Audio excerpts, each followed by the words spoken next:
আসসালামু আলাইকুম। নতুন ভিডিওতে সকলকে শুভেচ্ছা জানাচ্ছি। আমি মোহাম্মদ জাহাঙ্গীর হোসেন। আমি এখন আছি মানিকগঞ্জ জেলার হরিরামপুর পদ্মার ঘাটে।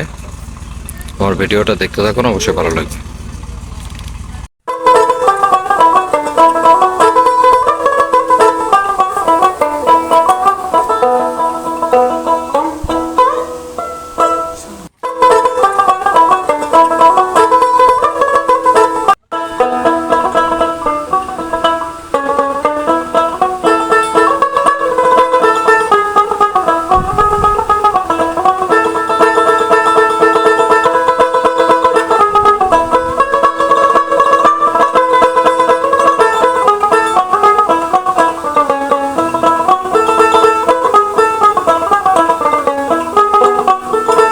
এখানে দেখতে পাচ্ছেন দুইটা মাছ ধরার নৌকা। এই পদ্মা নদীতে এই নৌকা দিয়ে মাছ ধরে।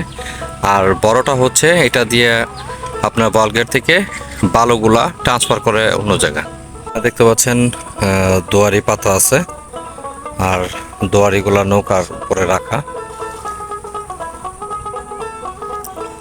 পদ্মা নদীতে ছোট ছোট ঢেউ আছে।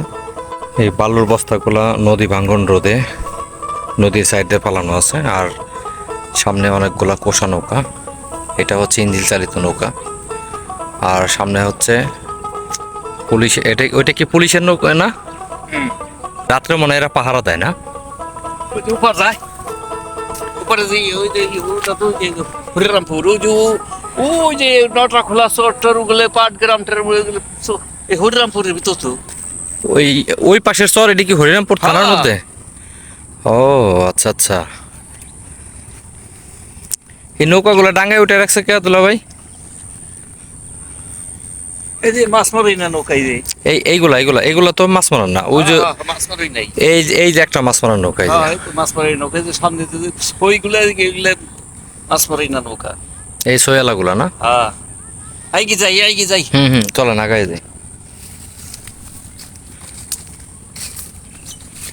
এগুলা কি দুয়ারি না? এটা চায়না জালের দুয়ারি না? ও আচ্ছা আচ্ছা। এই যে এইগুলা কি পাচ্ছে? এই যে এইগুলা কি গনি কয় না দুয়ারি কয় এগুলারে? এই যে বাঁশের বানানো, এটা কি দুয়ারি? ও এই যে এটা হচ্ছে আপনার মাছ মারা নৌকা। এখানে সারিবদ্ধভাবে যতগুলো নৌকা আছে সবগুলাই মাছ ধরার নৌকা। অসংখ্য ট্রলার এখানে। কোন বাড়িতে যাবেন?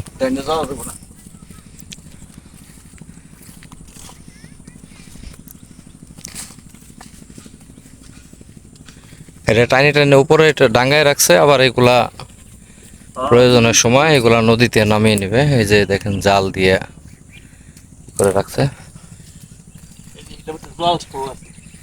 এই যে এটার ভিতরে জাল ভরা। এই যে এটা নতুন আলকাতরা মারছে না? এই যে এটা নতুন আলকাতরা দিছে। আলকাতরা দেয় কি কারণে? যাতে পানি না ওঠে না, বা পানিতে কাঠ যদি না পচে। না পথে না ফারে এবং পানি না ওঠে। ও এইটা কোন স্টাইলের নৌকা এটা? এই যে এটা কোন স্টাইলের নৌকা এটা? এটাই তো, এটা তো ইঞ্জিন চালিত। এটার নাম জলকর নৌকা। জলকর নৌকা। হ্যাঁ। এখানে কিন্তু জেলেরা ছাড়া সাধারণ মানুষ খুব একটা আসে না। কোথা থেকে কোথায় এসে গেল আপনি? এই পদ্মা নদীতে কিন্তু অসংখ্য দুয়ারি অথবা চায়না জাল বিভিন্ন জায়গা পাতা আছে। এগুলা জেলেরা মাছ ধরে। আর সাধারণ মানুষগুলোও এই দুয়ারিগুলো পেতে থাকে, যেগুলো হচ্ছে দুয়ারি।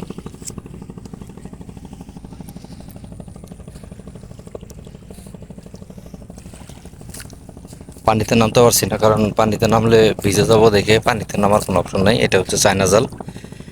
আর এখানে এই যে সামনেগুলো হচ্ছে দুয়ারি পাতা। পদ্মার পারে বেড়াতে আসছি, অনেক সুন্দর লাগছে। এটা হচ্ছে দেখেন একেবারে ঝাউ গাছ, দেখতে বেশ ভালো লাগছে। পদ্মার পারে সচরাচর ঝাউ গাছগুলো দেখা যায় না। হরিরামপুর পদ্মার পার ভিউ পয়েন্ট। এখানে দেখেন এসএস দেওয়া হরিরামপুর লেখা ছিল, কিন্তু হরিরামপুরটা পুরাটা লেখা নাই, কারণ হচ্ছে বাকি অংশগুলা কেউ হয়তো উঠায় নিয়ে গেছে। মেলা বাতি একবারে পুরো রাস্তা জুড়ে ল্যাম্পপোস্ট দিয়ে দিছে, কিন্তু রাস্তার অবস্থা তো ভালো না, পুরা বালু দিয়ে ভরা। মনে হইতেছে যে মাঝের চর দিয়ে হাঁটতেছি। এই পদ্মার পারে এই যে দেখতে পাচ্ছেন একটা ভেসাল পাতা আছে, কিন্তু এটা পুরানো। রাস্তাটা কিন্তু অসাধারণ, কিন্তু পুরাটা বালুতে ভরে গেছে, যে কারণে হাঁটতে সমস্যা হচ্ছে। দেখেন এই যে পায়ের অবস্থা। আর এখানে আর একটা জিনিস, এটা হচ্ছে এই পুরা রাস্তাটা পদ্মার পার দিয়ে চলে গেছে। কিছুক্ষণ পর পর এরকম ল্যাম্পপোস্ট আছে, এই জিনিসটা খুব সুন্দর। আর রাস্তার অবস্থা খুব বেহাল দশা, একেবারে এই যে পাড়া দিলে খালি বালু ওরে। ভাটি বয়রা ছিল দক্ষিণ ফেলি লম্বা। কোন জায়গায় সে হালকা গান গাঙের তো কোনো আগামাতা নাই, বুঝলেন না? এটা আসলে আমাদের দেশ তো এমনি বলে সবাই নদীমাতৃক দেশ। এক পাশে পদ্মা নদী, বালুময় রাস্তা, আর এক পাশে হচ্ছে কৃষকের মাঠ। দৃশ্যটা অসাধারণ, জায়গাটাও অসাধারণ। আজকে ক্যামেরা আনিনি, তবে মোবাইল দিয়ে ভিডিও করছি। অনেক সময় হাঁটতেছি আর একটু ভিডিওটা একটু কাঁপছে।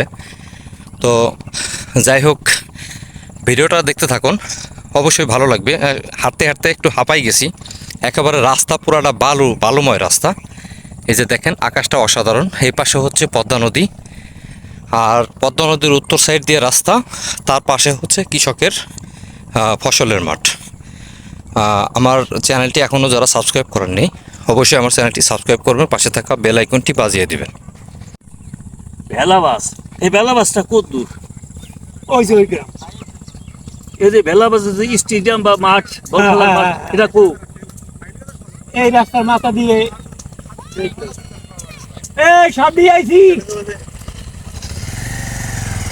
একটা দেখা যায় যে ওই বড় বড় রেস্টুরেন্ট বা ওই যে কি বলে যারা বাংলো বাড়ি বানায়, তারা দেখা যায় যে এই সোনগুলা কেটে নিয়ে ওই ওরা ওই ঘরগুলা বাড়িগুলা তৈরি করে না। করে আর ওদের করে খুব মজবুত করে না ভাঙে।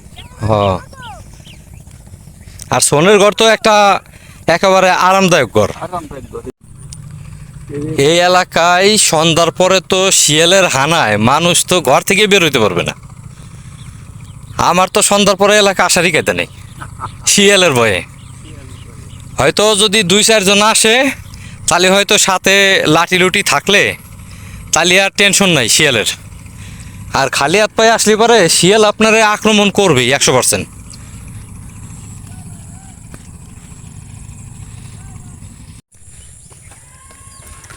আমরা হাঁটতে হাঁটতে পদ্মার পাড় দিয়ে হাঁটতে হাঁটতে একটা সময় একটা গহীন জঙ্গলের মধ্যে চলে আসলাম। মাঝখান দিয়ে একটা রাস্তা আছে, কিন্তু 2 সাইডে শুধু বাবলা গাছ, না দুলাভাই? রাস্তা দিয়ে শুধু 2 পাশ দিয়ে বাবলা গাছের বন।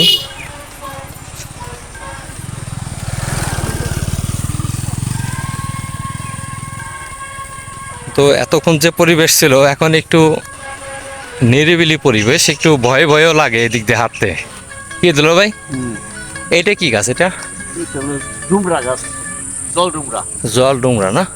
কি পরিমাণ ধরছে, বেতলের মতো ধরছে। হ্যাঁ ধরছে, এইগুলো বড় হবে, এগুলা বড় হবে, এগুলো তো খাওয়া যায় না? না খাওয়া যায়। খাওয়া যায়। হ্যাঁ, ও জল আচ্ছা। ডুমরা এটা কি মানুষে খায় নাকি পশু পাখি? মানুষে খায়, কিন্তু মানুষে খায় ওষুধি হিসাবে। হ্যাঁ, হ্যাঁ। সব করে তরকারি খাওয়া যায়। ও আচ্ছা আচ্ছা, তরকারি রান্ধে খাওয়া যায় না? হ্যাঁ।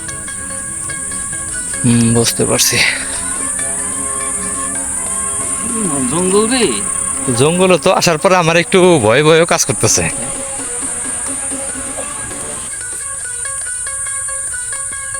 কার বাড়ি ঘর সবকিছু চিনতেন না? সব কিছু চিনতাম। ও এখনো সন্ধ্যা লাগে না, এই শিয়ালের যে ডাক একটু পরে তো ওই এলাকায় থাকলে তো খায়ালাই দেবো শিয়ালে।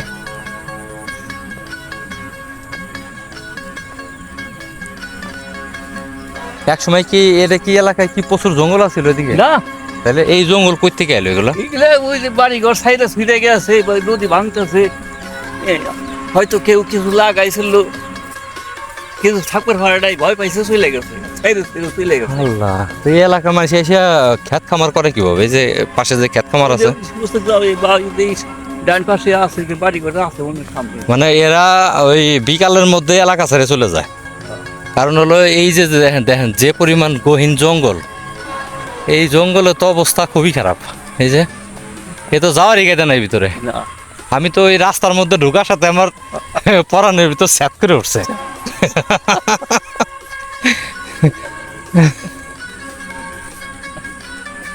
এমন কোনো মানুষ পাইলাম না আমার একটু। এইখানে মনে হয় একটা বাড়ি আছে মনে হয় সামনে, আর নাহলে আমরা চকের মধ্যে বাড়ি চলে যাবো, বুঝছেন? আমরা আর জঙ্গলের ভিতর যাবো না। না যাবো তো নাই। মানে এটা এখন সন্ধ্যা লাগে আসতেছে তো, এখন জঙ্গলের ভিতরে না ঢোকাটাই ভালো। এটা কি ছোট, হ্যাঁ, কিন্তু ফুল ফল আপনি চিন্তা করা যায়, এই দেখেন এই যে কত সুন্দর একটা ফল, এই যে তেলা কুইসা পাকছে। আল্লাহ, শিয়ালের ডাক শুনে তো আমার অবস্থা খারাপ হয়ে গেছে। একসাথে এত শিয়ালের ডাক। হ্যাঁ হয়, এগুলো তিল কি মনে হয় প্রচুর হওয়া হয়েছে।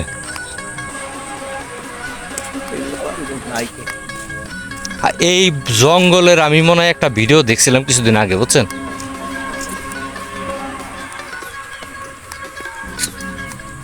কিচ্ছু দেখা যায় না। না এই পাশ তো পাশে কি আছে কিছুই বোঝা যায় না।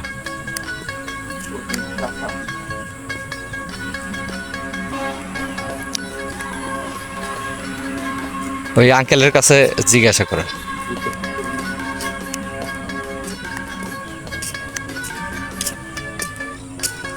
ওই চাচা বাড়ির ভিতর ঢুকলো, ওই যেখানে তো বাড়ি আছে একটা, এই যে একটা বাড়ি, এরা কিভাবে থাকে? হ্যাঁ খেয়ে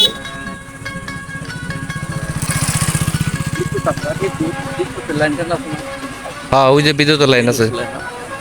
তো এই সমস্ত এলাকার লোকজন থাকে কিভাবে? আমার তখন হ্যাঁ খেয়ে যে কিভাবে হেঁটে দিতে কথা লাইট কাঠবাগানের দক্ষিণে। এই যে এই কাঠবাগানের দক্ষিণে। হ্যাঁ, আর এইগুলি ওই সাইডে পূবে, এই রাস্তা ছিল না, হ্যাঁ। রাস্তা পূবে ছিল ওই আত্মানসা ইমানগো। হ্যাঁ ইমান গো আত্মানসা ইমান গো ইমান হেলা কথা কোন হেলা হ্যাঁ হ্যাঁ চিনছি। ওরাই আমার ক্লাসমেট। হেলা তারপর ইমান, ওই দারুগালির পোলা শহরালি,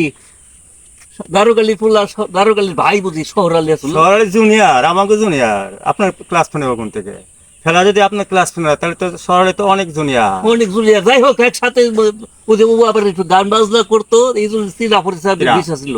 শহর হ্যাঁ একটু গান টান করতো। হ্যাঁ হ্যাঁ। এই আপনার এলাকায় থাকেন কিভাবে? এই যে শিয়ালের ডাক, একটু আগে যে শিয়ালের ডাক শুনলাম, না ভয় নেই। হ্যাঁ ওরা কি কোনো ক্ষতি করে না? তারপরেও আবার আপনার বাড়ির যে কয়টা ছাগলের বাচ্চা, এ তো মানে শিয়ালকে এদিকে আসে না? না না এদিকে আসে না। ও আচ্ছা, আমরা তো ওই যে ভিতরে ঢোকার সাথে শিয়ালের ডাক শুনেই তো ভয় পেয়ে গেছি, যে এতগুলা শিয়ালের ডাক একসাথে। এই হ্যাঁ? বাটি বড়া। হ্যাঁ ফাইজতি মুন্সি আছে, ফাইজতির ব্যাপার। কতগুলা ছাগলের বাচ্চা কাকা? ছাগল কতগুলা? আছে 10-12টা। 10-12টা না? ওই যে ওর নাম কি হোসেন আলী মাতব্বরের নাতি আসলো না, আলাল উদ্দিন আলাল, তারপর আজাহার। হ্যাঁ শিয়াল মামা এই যে দুইটা চলে গেল না? হ্যাঁ। এই রে বাউরে, এই যে কতগুলা দেখছেন? হ্যাঁ হ্যাঁ বাইরেছে। আল্লাহ, আক্রমণ করবো নাকি আবার? আর না রে ভাই, হ্যাঁ আর না দেখছেন কতগুলা খেলা করতেছে? খেলা করতেছে করুক, আই গেও না দেখা যায় নাকি ভিডিও হ্যাঁ হ্যাঁ হ্যাঁ হ্যাঁ। আসে। ও শিয়াল মামা চলেন, দুলা ভাই চলেন, আমরা এখান থেকে সরে যাওয়াই ভালো। পণ্ডিত মামা কইলে ওরা খুশি হয়। আসসালামু আলাইকুম দর্শক, আমরা মিনিমাম 5 থেকে 6 কিলোমিটার রাস্তা হেঁটেছি, কিন্তু সবচাইতে বড় বিষয় হলো এটা হচ্ছে আমার দুলাভাইয়ের এলাকা, মানিকগঞ্জ হরিরামপুর থানা। তো এই এলাকায় দুলাভাই প্রায় কত বছর পর আসছেন? 58 বছর পর। 58 বছর পরে এই এলাকায় আসছে, আর আমি আমার জীবনের প্রথমে এই এলাকায় আসছি। তার মানে বোঝেন যে উনি 58 বছর পর ওনার এই এলাকায় আসছে। ওনার বাড়ির পাশেই, কিন্তু এইখানে উনি 58 বছর আগে ছিল, কিন্তু ইদানিং কিন্তু এখানে থাকে না। তো আমিও এখানে জীবনে কোনোদিন আসিনি। তো আমরা যে এখানে হাঁটতে হাঁটতে এদিকে আসতে পারবো এটাও আমরা কখনো মানে কল্পনাও করিনি। তো যাই হোক, আপনাদেরকে যতটুকু পারছি দেখাতে পেরেছি। আপনারা জানি না আপনাদের কাছে ভালো লাগছে কিনা। যাই হোক, আমার দুলাভাইয়ের জন্য দোয়া করবেন। মানিকগঞ্জ জেলার হরিরামপুর পদ্মার পাড়ের ভিডিওটা আপনাদের কাছে কেমন লাগলো অবশ্যই কমেন্ট করে জানাবেন। যারা এই ভিডিওটা আমার ইউটিউব চ্যানেলে দেখবেন অবশ্যই আমার চ্যানেলটা সাবস্ক্রাইব করবেন, পাশে থাকা বেল আইকনটি বাজিয়ে দেবেন। যারা এই ভিডিওটা পেজে দেখবেন অবশ্যই আমার পেজটা ফলো করে দিবেন, আর বেশি বেশি করে শেয়ার করবেন যাতে পরবর্তী অন্য কোনো ভিডিও নিয়ে আসতে পারে আপনাদের মাঝে। সবাই ভালো থাকবেন, সুস্থ থাকবেন। অন্য কোনো ব্লগে দেখা হবে। আসসালামু আলাইকুম।